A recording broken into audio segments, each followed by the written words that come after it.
gotta think. You know what I mean? It goes from small to no. Yeah. What about that? We can't even see that. I'm short. If you right here,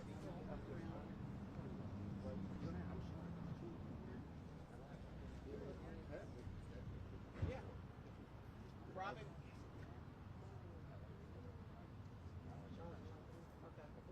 How far? You guys tell me. Well, it would be better if they're in the light. All right, you guys come forward just for the light. We're going to be in front of the tent rather than under it. I know. Mic check, mic check. Keep coming, y'all. Y'all, come on. You guys couldn't have did this. Yep, right here. Close. Yep. I think you want to be in the front. I think you do. You got your shorts on. Yeah. You got your Nike Crocs on. Yeah, y'all come in where it can be seen. Who's here who can like look at us and help us gather? You want her with you, right? You want her here or you want her here? You want her next to you? Come on this side. He wants you next to him.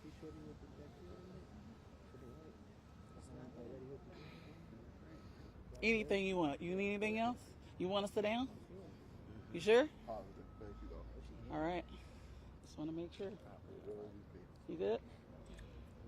Everybody good? Thank you. Oh, up here? Is this close? And you can hear?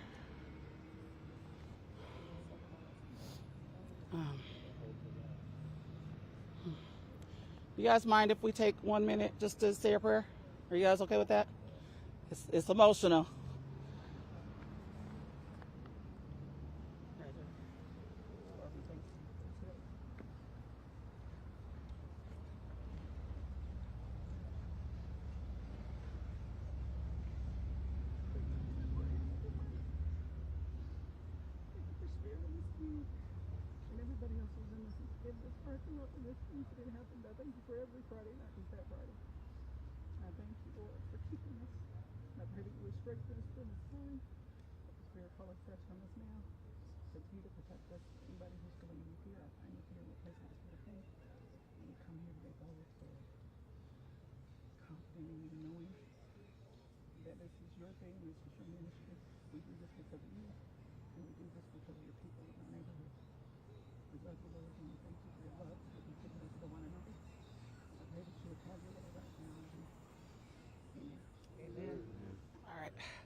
I wasn't supposed to start off like this.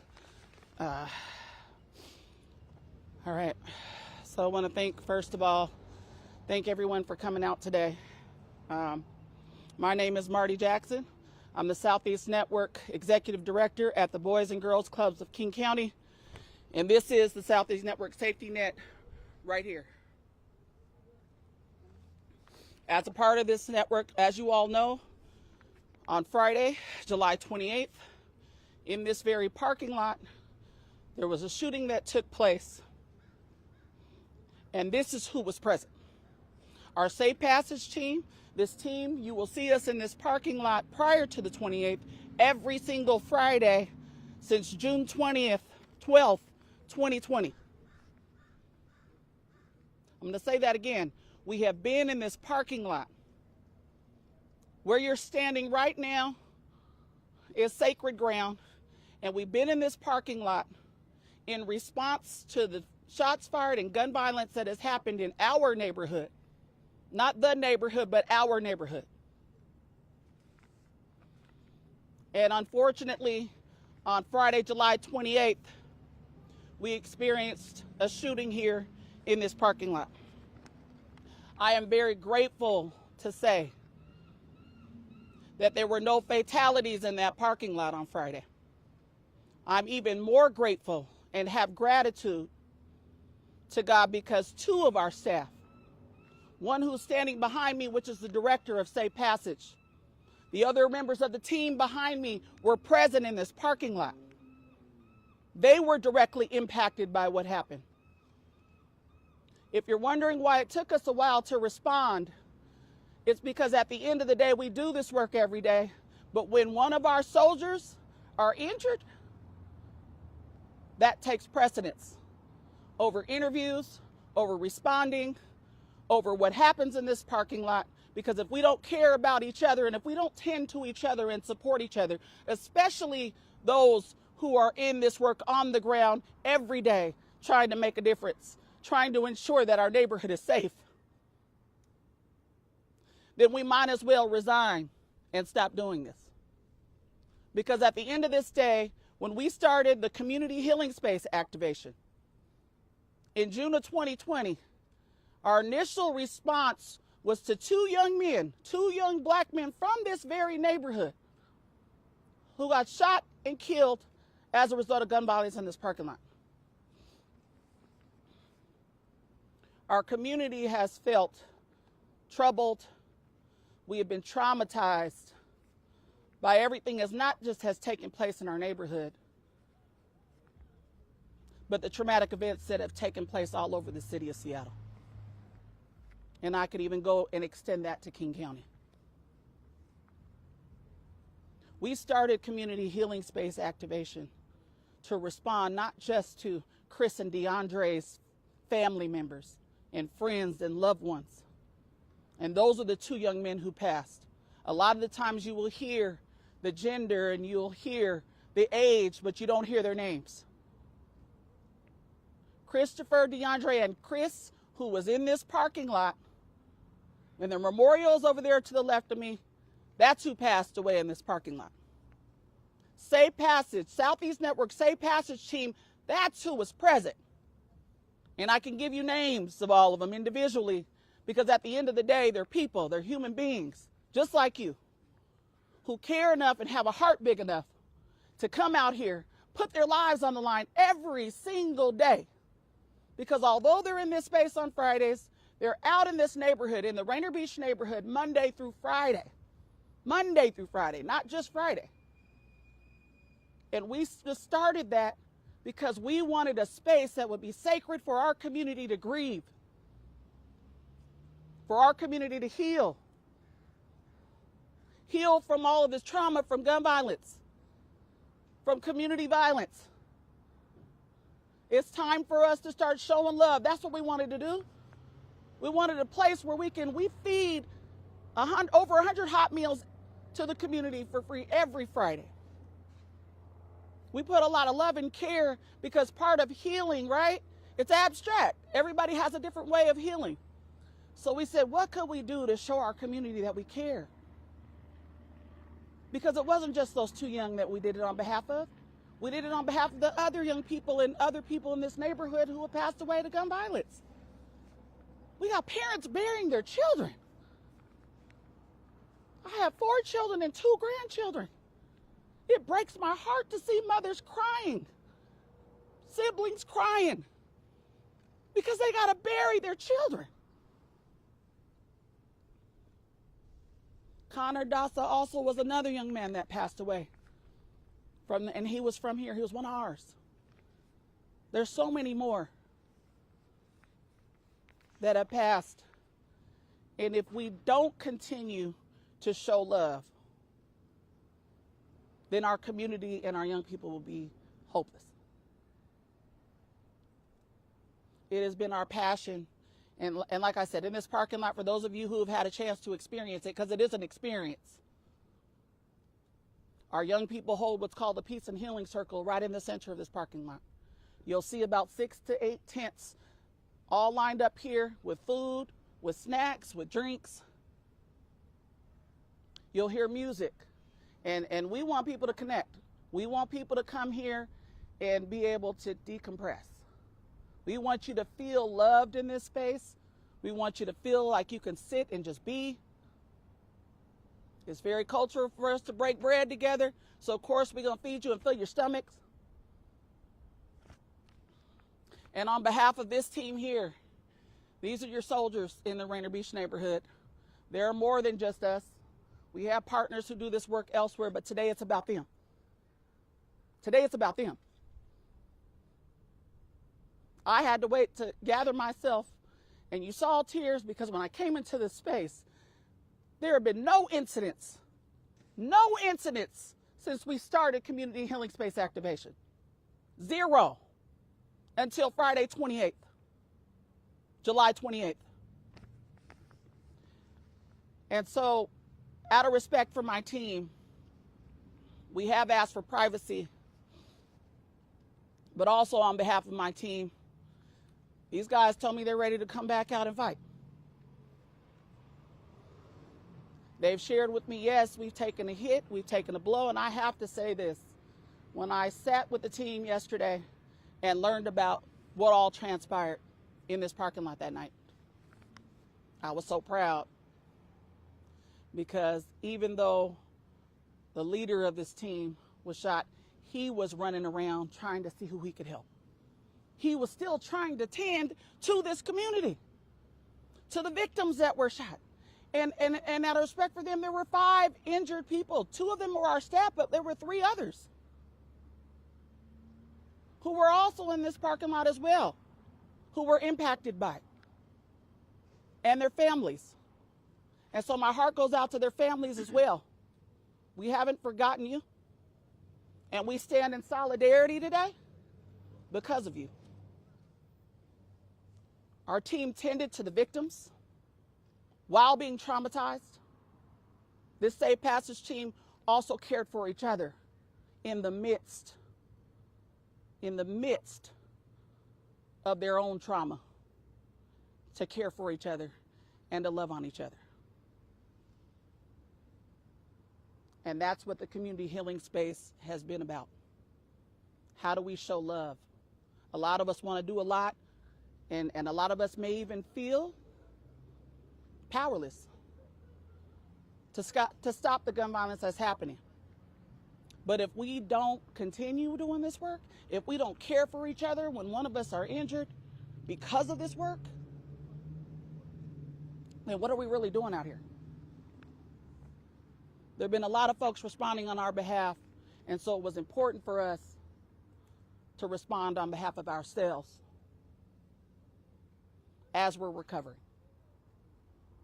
And so I'd be remiss if I didn't say, if I thought that we're the only answer, because we know we're not.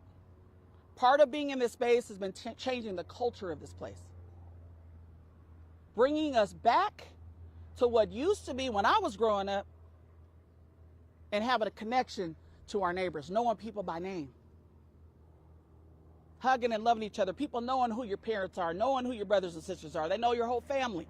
That's how I grew up in the Rainier Beach neighborhood. You hear all this negative media out here. You hear all the negative things that are happening. Bet you didn't know we were here for the last 3 years, did you? Till 10 o'clock at night. And so just as we have to take the negative things that happen in this parking lot, we also have to celebrate the lives that were saved and the lives that have been saved as of the result of what these folks do. And I say these folks because they're from the neighborhood.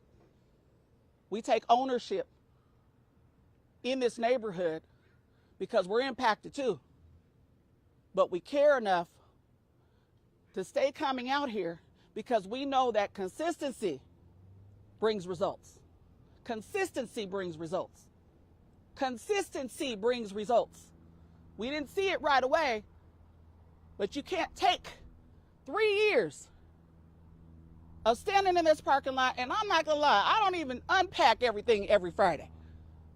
These guys pack up a U-Haul every single week, unload that U-Haul, pack it back up, unload it, pack it back up, unload it every single week. This is grunt work. This is not attractive work. It's grunt work. But it's been that grunt work that has prevented a number of critical incidents from happening. It's that grunt work, and it's that care, and it's that love, and it's that feeding people and enjoying giving in this space of ourselves. And the community has taken that on for themselves, and they've made this space their own. So this doesn't belong to us. Although we started this belongs to this community. This is our space of refuge. This is our space to heal, and it will continue to be. And so I end today speaking to whoever is responsible for this act of violence. I wish for whatever it is you're hurting for, that we could have intervened, that we could have hugged you, that we could have loved on you, that we could have given you something. I wish we could have known whatever it is you're going through that caused you to spray this whole parking lot and not have any regard for these people behind me and the other people in the space. I hope that you hear me today and know that we love you and we care about you. We need you to be healed. Because you wouldn't have did that. You wouldn't have did that. You wouldn't have had any regard for anyone's life in this space if somebody had been there for you or somebody had loved you for whatever the reason it is that caused you to get to a space of hate. So I'll end there. I know that this is not just us. There are other community organizations that we work with. We're one of many, and maybe there ain't that many, but we're one of a lot that are interrupting violence. And then there are other roles that have to be played as well, right? I was told that you have to catch a fish before you can clean it. We believe in helping people with basic needs before we start talking to them about change. I can't talk to you about change if you're homeless and you don't have nowhere to stay. I can't talk to you about change if you have no food and you're going home with an empty stomach. I'm going to feed you first. That's what we do. We do all the things behind the scene that nobody will probably ever see. But it takes that. It takes all of our partners. It takes this community. It's going to take law enforcement. It's going to take our public officials. It's going to take our youth. It's going to take our schools. It's going to take all of you to start sharing narratives that are positive so our kids can be proud of where they come from. It's going to take all of us. So on behalf of Southeast Network and the Boys and Girls Clubs of King County, I thank you for coming out. And we are committed to staying in the trenches and doing this work. Thank you.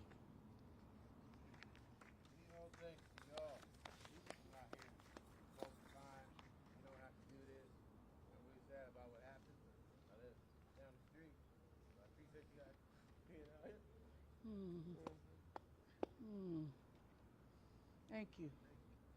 Thank you. You're why we come. We got you, brother. Thank you.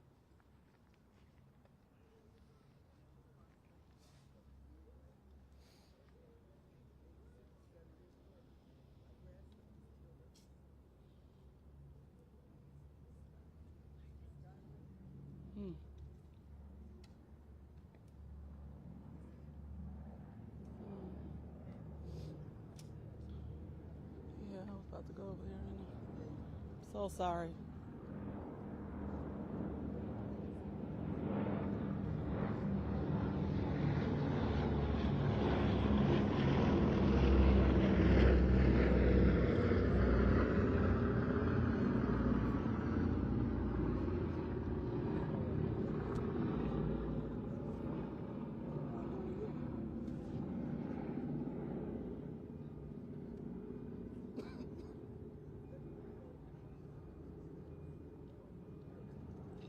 We love you.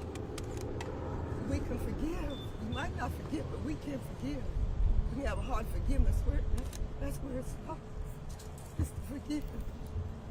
And for judging these young people, there's something going on. It's not right. Two rights don't make them. Two rights can't continue to kill each other. Find out what the issue is in here. We have to love in here. God is in us. We are all made in God. We're God's children. I thank you so much. I come over sometime, and I come here all the time. I had just missed this. If I had left, now this Holy Spirit, and left, going to restore, still going, oh my God, caught up in here. I have 2 grades, 11 grades, 6 grades. If I have not listened to this, I would be caught.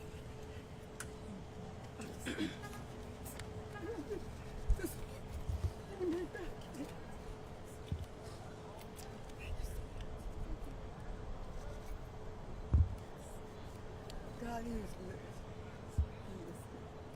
He heals all wounds, all hurts. That's what he does.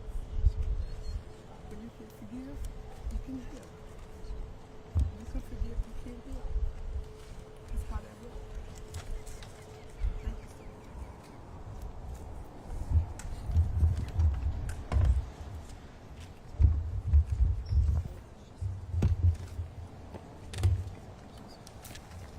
take any questions if there are some. I just want my heart goes out to you. And thank you for sharing that today. Do you know when the event in this parking lot will be restarting? Because, you know, I think last weekend it was canceled. And do you know when it will be restarting back up? You guys want to know? Hmm? Yeah.